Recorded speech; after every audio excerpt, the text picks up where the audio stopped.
Hello and welcome back to my channel everybody. तो आज की इस ब्लॉग में हम लोग जाने वाले हैं हरिद्वार। तो हरिद्वार में हम लोग रुकने वाले हैं गीता आश्रम में। मैं आपको पूरा आश्रम घुमाऊंगी। वहाँ पर गौशाला है, साइड में गंगा जी का किनारा भी है जहाँ पर हम लोग जाएंगे स्नान करने। और हरिद्वार में हर की पौड़ी पे तो जाना ही है, तो इस वीडियो को एंड तक ज़रूर देखना। और ये वीडियो अच्छी लगे तो वीडियो को लाइक ज़रूर कर देना, और चैनल पर नए हो तो सब्सक्राइब कर लेना। तो चलिए इस ब्लॉग को स्टार्ट करते हैं। गाइस हम आ चुके हैं हरिद्वार।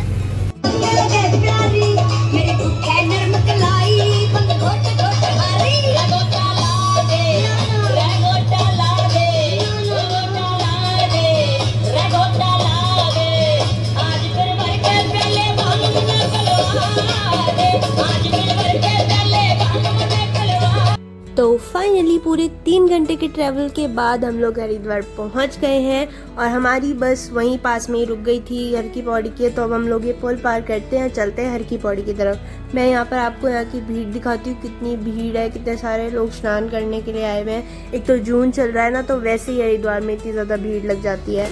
और आप देख सकते हैं कि हमारे साथ बस में मम्मा, अंकल, आंटी और अंश आया है। तो हम सारे 5 जने थे जो हम आए साथ में। और यहाँ पर देखिए कितना तेज़ बहाव है गंगा जी का पुल के नीचे। यहाँ से पानी छोड़ा जाता है ना गंगा जी का, तो यहाँ पे तेज़ बहाव होता ही है। तो अब हम लोग भी जाएंगे उस तरफ स्नान करने जहाँ पे बहाव थोड़ा कम है।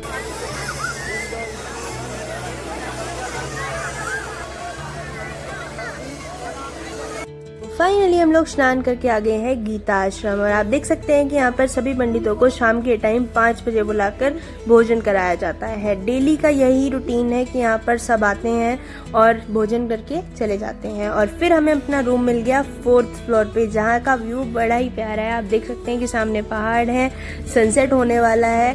क्योंकि हम लोग जब तक वहाँ से आए तो शाम हो चुकी थी, तो अब सनसेट होने लग रहा है और आपको मैं सनसेट दिखाती हूँ।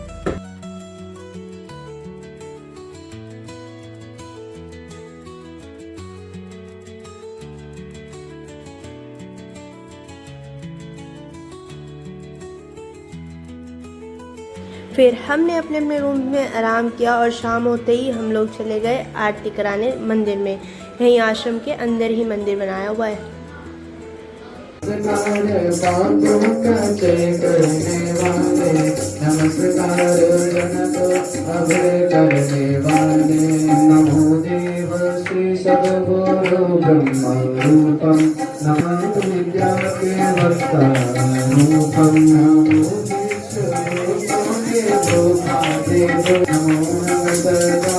तो जैसे ही आरती खत्म हुई तो वहाँ के सभी बच्चों ने मिलकर, जो वहाँ पर पढ़ते हैं, उन्होंने कीर्तन किया। लगभग 1 से 1.5 घंटा ये कीर्तन चला। उसके बाद सब लोगों ने डिनर किया और फिर हम लोग रात होते ही चले गए मंदिर देखते। तो चलिए, तो अब आपको भी मंदिरों के दर्शन कराएंगे।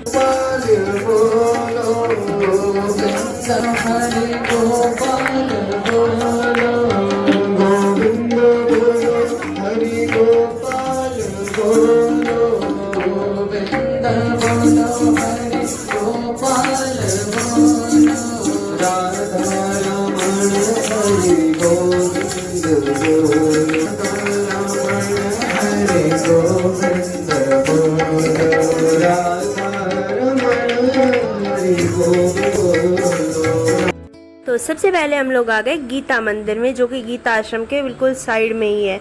तो यहाँ आने के बाद हम लोगों ने किए शेरावाली माता के दर्शन। सबसे पहले आपको मैंने मूर्ति दिखाई एंट्री गेट पर, वो भोले बाबा और अन्नपूर्णा माँ की मूर्ति है।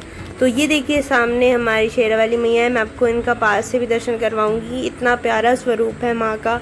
आप उनकी ड्रेस देख सकते हैं कितनी सुंदर है। और फिर इसके बाद हम लोग माता के बिल्कुल अपोजिट साइड, बिल्कुल सामने ही भोले बाबा का मंदिर भी है। और ये देखिए अंश ने तो हनुमान जी के भी दर्शन कर लिए हैं, और अब मैं आपको भी करवाती हूँ। और फिर हम लोग चलते हैं भोले बाबा के दर्शन करने। ये देखिए मैया का कितना प्यारा स्वरूप है।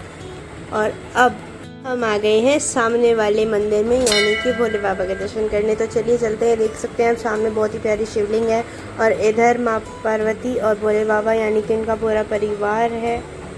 और भोले बाबा के इस स्वरूप का दर्शन तो आपने मेरे शॉर्ट्स में भी किया होगा, जो मैं डालती रहती हूँ अगर आप मेरे चैनल पर कंटिन्यू है तो। और ये देखिए यहाँ पर नवग्रह बने हुए हैं, आप इनके भी दर्शन कीजिए। फिर हम लोग आगे चलते हैं और आपको आगे दर्शन करवाते हैं। ये देखिए ये कार्तिकेय जी का मंदिर है, और यहाँ पर ये माँ पार्वती जी और ये हमारे भोले बाबा की शिवलिंग। रात हो गई थी तो जल चढ़ाने का तो समय नहीं था, तो हम लोग बिना जल चढ़ाए चले गए। फिर अगले दिन हमने सुबह गंगा जी में स्नान करके फिर भोले बाबा पे जल चढ़ाया। इसी मंदिर में थोड़ा सा आगे चलते ही अब आप लोग जो देख रहे हैं वो 4 धाम के दर्शन हैं। आप यहाँ पर पढ़ सकते हैं, मैं आपको दिखाऊंगी। यहाँ पर अंदर जाना मना है तो हम लोग यहीं से शूट कर रहे हैं। बड़ा ही प्यारा स्ट्रक्चर बनाया हुआ है, इतना प्यारा है। वो देखिए वो श्री बद्रीनाथ जी का धाम बनाया हुआ है छोटा सा। यहाँ पर आप देख सकते हैं कितनी प्यारी तरीके से, कितनी प्यारी आर्ट की गई है। और ये देखिए नंद प्रयाग, देव प्रयाग, कर्ण प्रयाग, ये सब बनाए हुए हैं यहाँ पर, मतलब शो करने के लिए एक तरीके से कह सकते हैं कि आप ये एक छोटा सा डेमो बना के दिया हुआ है आपको 4 धाम का, आप जो देख सकते हैं सामने। अब मैं आपको दूसरा धाम दिखाती हूँ। ये देखिए ये गौरी कुंड, ये कितने अच्छे से एक एक चीज़ को दर्शाया गया है। आप देख सकते हैं यहाँ पे पुल बनाया गया है, यहाँ पर हर एक चीज़ का ध्यान रखा गया है। लोग खड़े हैं, पंडित बनाए गए हैं, ठीक है, दर्शन करने के लिए दूर दूर से लोग आ रहे हैं, वो भी दिखाया गया। पहाड़ बनाए गए हैं और सामने जो आप देख रहे हैं ये केदारनाथ जी के दर्शन है। तो हम लोग पूरा मंदिर नहीं घूम पाए क्योंकि बहुत ज़्यादा लेट गए थे हम लोग और मंदिर बंद होने वाला था, तो हमें वहाँ से आना पड़ा। और फिर रात को आके हम लोगों ने अपने रूम में आराम किया और फिर सुबह उठते ही हमने क्या क्या किया वो हम लोग देखते हैं। सुबह सुबह मुझे और अंश को अर्ली मॉर्निंग उठा दिया गया, जब तक तो सूरज चाचा भी नहीं निकले थे। हमें सुबह सुबह उठा के कहते हैं चलो चलो नहाने चलेंगे, अब जल्दी जल्दी स्नान करो। फिर उसके बाद क्योंकि आश्रम के अंदर ना कथा होने वाली है तो फिर हमें कलश भी उठाना था, तो इसीलिए हम लोग सूरज के उगने से पहले ही खुद उग गए, यानी कि उठ गए। और उठने के बाद फिर हम लोगों ने अपने अपने कपड़े लिए और फिर हम लोग चले गए गीता आश्रम के साइड में ही जो गंगा जी हैं वहाँ पर स्नान करने। तो इस घाट का नाम है श्री गीता कुटीर घाट। तो यहाँ आते आते इतने हम लोग आए अपने आश्रम से यहाँ तक, ज़्यादा दूर नहीं था, 5-7 मिनट का ही रास्ता था। और इतने में ही सूरज चाचा भी आ गए हमें गर्मी देने। लेकिन गर्मी क्या करेगी, जो ठंडी ठंडी गंगा जी। और वहाँ पर मुझे छोटा सा क्यूट सा पप्पी मिला, आप देख सकते हैं। इसकी हाइट इतनी छोटी है, इतनी छोटी है कि मैं इसको एक हाथ में ले सकती हूँ। और जैसे ही हम लोग पहुँचे वहाँ पर हमने देखा इतने सारे लोग स्नान कर रहे थे, इतना ज़्यादा सुंदर नज़ारा था। मैं आपको गंगा जी के दर्शन करवाती हूँ, कितना प्यारा पानी और इतना ठंडा पानी था। आप सामने देख सकते हैं वहाँ पर छोटा सा झरना भी है। और स्नान करने के बाद मैंने चढ़ाया भोले बाबा पे जल, वहीं गंगा जी का ठंडा ठंडा पानी भरा और भोले बाबा को स्नान कराया। और उसके बाद आप देख सकते हैं सभी लोग नहा लिए हैं। फिर उसके बाद हमने किया थोड़ा सा फोटोशूट, और फोटोशूट करने के बाद हम लोग चले गए दोबारा से आश्रम में।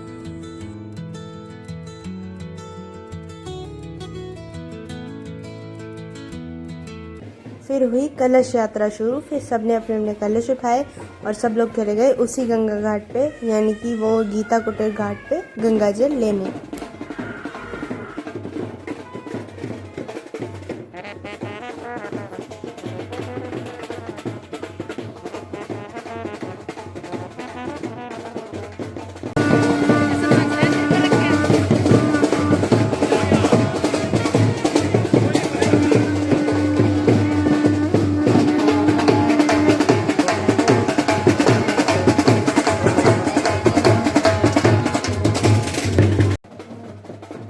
यहाँ से कलश भरने के बाद सब लोग अपने अपने कलश को लेकर चले गए आश्रम में वापस। फिर वहाँ जाने के बाद सब लोगों ने लंच किया। लंच के लगभग 1 से 1.5 घंटे बाद कथा शुरू हो गई थी। फिर शाम के 6:30 बजे तक ये कथा चली।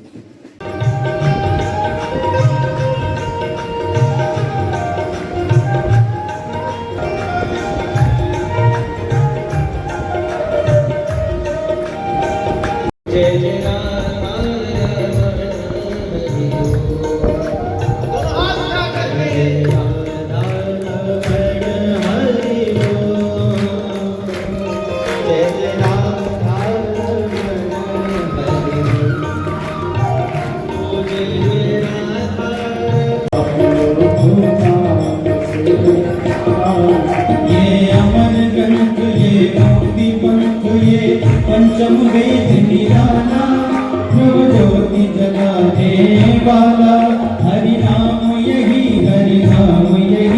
जग के मंगल की आरती।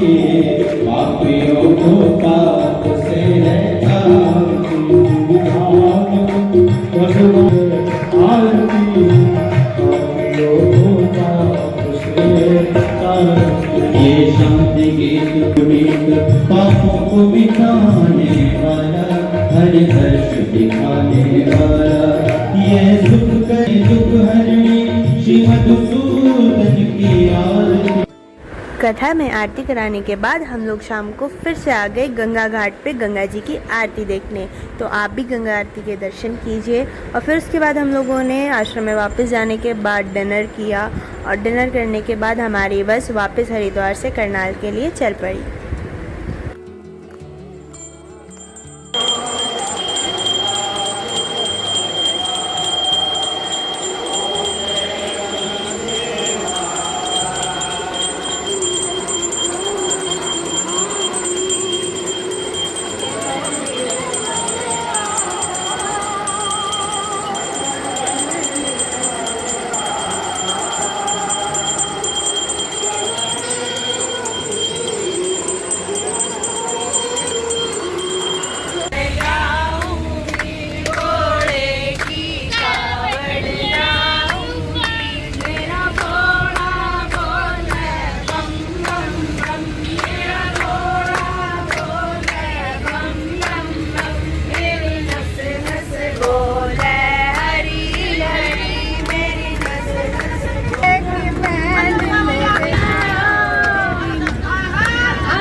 साथ इस ब्लॉग को यहीं पर एंड करते हैं। एंड आई होप कि आपको आज का ब्लॉग पसंद आया होगा। मुझे तो ये ब्लॉग एडिट करते हुए ऐसा लग रहा था कि मैं अभी भी हरिद्वार में ही हूँ। हमने इतनी मस्ती की वहाँ पे, इतना मज़ा आया, सब लोग साथ थे, हम लोगों ने खूब मस्ती की, जो घूम सके वो घूमे, जो खा सके वो खाया, हमने सब कुछ किया। और बड़ी अच्छी जर्नी रही हमारी, बड़ी आरामदायक थी। हालाँकि थोड़ी सी गर्मी थी, पर गंगा जी में नहाने के बाद तो गर्मी लगती ही नहीं है। और उसके बाद फिर वहाँ पे कथा भी हुई, उसमें भी बड़ा मज़ा आया। रहने में भी हम 2-3 दिन रहे, और इस 2-3 दिन की जर्नी में हमने इतनी मस्ती की जितनी हम अपने घर पे रह के कभी नहीं कर सकते। तो बहुत ही ज़्यादा मज़ा आया। आई होप आपको भी आज के ब्लॉग में मज़ा आया होगा। और अगर आपको ये वीडियो पसंद आई है तो वीडियो को जल्दी से लाइक कर देना, और चैनल पर नए हो तो सब्सक्राइब करे बिना मत जाना। अब मिलते हैं हमारे नेक्स्ट ब्लॉग में, तब तक के लिए बाय बाय।